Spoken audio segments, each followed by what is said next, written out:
Yo. Yo. What up, who this? It's WGCI. What up, boy? What's up, man? Chilling, man. You want to talk about the Q situation? I didn't say that. You did. Yeah, nah. It's all good because the truth is the truth, you know what I mean? So. Okay, so what is the truth? Well, the truth is, man, you know, y'all seen Making the Band 4 anyway. You know, the last series, that was true. It was no script to it. It was real. That's how he was acting. And he just carried it on. What people don't know is we almost lost our deal. A lot of stuff we almost lost because of this dude. Like, you can name a show across the country that I wasn't at. I never missed a show. But you got shows where Q wouldn't even show up. He changed his number, changed his Twitter, so we didn't have contact to the dude, you know what I mean? So it had discouraged me to the point I was almost going to step out and go solo, you know what I'm saying? So we could have broke the entire brand up. Remember I asked you on Twitter, were you going solo? Because it sounded like that. It kind of felt like that. Like y'all were about to split up. It wasn't because of the rest of the group members. It was because, you know what I'm saying, you had one bad seed who could have really, like, you know, like cancer spread. It was kind of like cancer, you know what I mean? It was like a situation where we could have just tore us all to pieces, you know what I mean? But at the end of the day, you know what I'm saying, we hit our talk and we was like, yo, you know, we brought it back in like, dude, we owe this to our fans to come back and do this.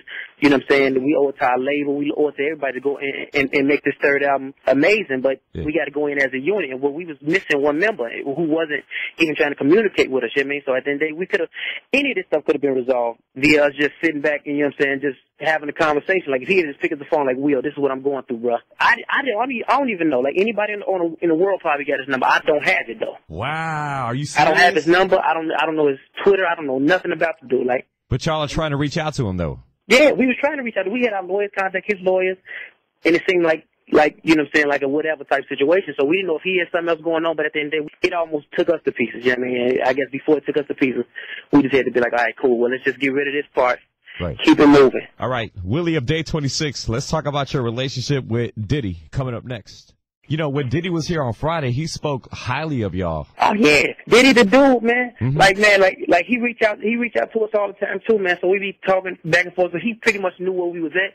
I think he even put a call in to him. You know what I mean? That you try to see if we can make it work. At the end of the day, you know what I'm saying. My city know me. You know what I'm saying. They know I'm a grindaholic. I'm in the studio 24 hours a day. I just want to make. I got this thing. Besides all the media BS they try to put on me, I got in this for the love of the music. You know what I'm saying. I've been doing it since I was little, and it's just. Something that I just enjoy doing. Willie, but do y'all have like separate managers? No, we all got the same manager, man. The thing is, man, the thing that he even had against management wasn't nothing to do with business. He made it seem like it was something to do with business, but it was more something to do with personal. You know what I mean? Yeah. You can't live outside your means. You know what I'm saying? You can't go and get a Lexus in which they only made 30 in the whole United States of America. You know what I'm saying? All for making a band check. You got to understand you can't live outside your means, man. You got to get there. You got to struggle and get there. You know what I'm saying? He just was trying to do things that he wasn't able to do at the time. Right. He put us in great situations. You know what I mean? But at the end of the day, I guess you got to crawl before you walk, and that's one thing that some people get into their head and some people just don't. Okay, let's do a call to Q right now. What would you tell him right now? You know, one-on-one, if I had a chance to talk to Q, man, my conversation would be more like, you know what I'm saying? You know, I always, you know, had my hand out to you because I was always like an older brother, and I always told him, even outside of the whole brand of Day 26, I felt like it was part of my calling by God for me to look out for this dude, you know what I mean? So for me, it was more so like, man, I was trying to bring you in because I've been in a situation where I hit a video on television and then snatched back down into reality where I felt like nobody was behind me or I'd never reached my dream. So I just really wanted to save him from that situation.